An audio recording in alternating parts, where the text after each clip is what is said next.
विधानसभा चुनाव की आचार संहिता लगने से ठीक पहले उत्तराखंड में दल बदल का खेल एक बार फिर शुरू हो गया है। प्रतापनगर विधानसभा सीट से 3 बार निर्दलीय चुनाव लड़ चुके राजेश्वर पैन्यूली की बीजेपी में घर वापसी हुई है।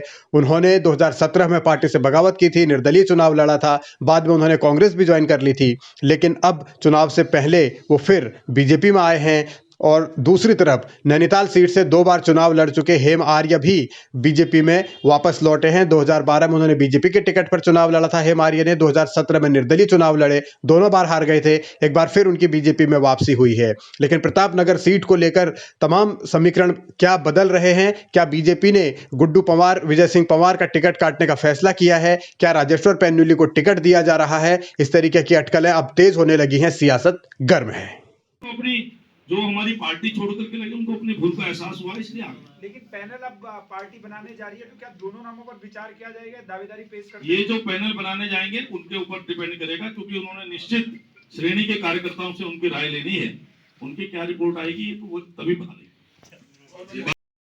टिकट बंटवारे को लेकर पार्टी के सीनियर नेता भले ही अभी कुछ न बोल रहे हों, लेकिन राजनीतिक गलियारों में अटकलों का बाजार गर्म है। राजेश्वर पैन्यूली पूर्व मुख्यमंत्री बीसी खंडूरी के सलाहकार रह चुके हैं। इसके अलावा डोबरा चांठी पुल को लेकर भी उनका लंबा संघर्ष रहा है। अब सवाल यही है कि क्या बीजेपी उन पर इस बार भरोसा जताएगी या फिर सिर्फ यूं ही उन्हें पार्टी में लिया गया है एक कार्यकर्ता के तौर पर। हालांकि चुनाव के दरमियान नेताओं के आने जाने का सिलसिला जब भी चलता है तो यही माना जाता है कि वो टिकट की उम्मीद के साथ आए हैं, और क्या बीजेपी ने उन्हें ऐसी कोई गारंटी दी है यह भी कहा नहीं जा सकता। नैनीताल सीट पर भी संजीव आर्य जो बीजेपी के विधायक थे, उन्होंने अब कांग्रेस ज्वाइन कर ली है, तो हेम आर्य को वहां अपना भविष्य सुरक्षित नहीं लग रहा था, इसीलिए उन्होंने घर वापसी की है। लेकिन क्या इस बार बीजेपी हेम आर्य पर भरोसा जताएगी या फिर जो पुराने नेता पहले से मेहनत कर रहे हैं, संघर्ष कर रहे हैं, उन पर मेहरबान होगी? तो ये अब सवाल है बीजेपी के भीतर। दिलचस्पी इसी बात को लेकर है कि किसे टिकट मिलेगा, किसे नहीं मिलेगा, कौन कहां जा रहा है, ये भगदड़ आखिर क्यों मची हुई है, इसको लेकर तमाम तरीके के सवाल हैं।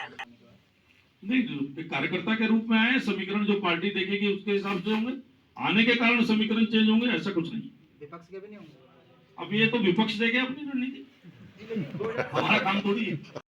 बीजेपी 60 से ज्यादा सीट जीतने का दावा कर रही है और इसी नारे को लेकर चुनाव के मैदान में भी है। जनता कितना भरोसा जताएगी, किस पर जताएगी, ये कहा नहीं जा सकता, लेकिन असल लड़ाई टिकट बंटवारे को लेकर ही होनी है। तो टिकट किसे मिलेगा, किसे नहीं मिलेगा, हर सीट के समीकरण कैसे बन रहे हैं, कौन बिगाड़ रहा है और किसकी किस्मत पलट जाएगी, ये ऐसे पहलू हैं जिन पर फिलहाल लिस्ट आने के बाद ही सब कुछ तस्वीर साफ होगी। लेकिन अटकलों और कयासों का बाजार गर्म है और हलचल इस बात को लेकर है कि आखिर आगे आने वाले दिनों में बीजेपी के भीतर और क्या क्या उठापटक होगी।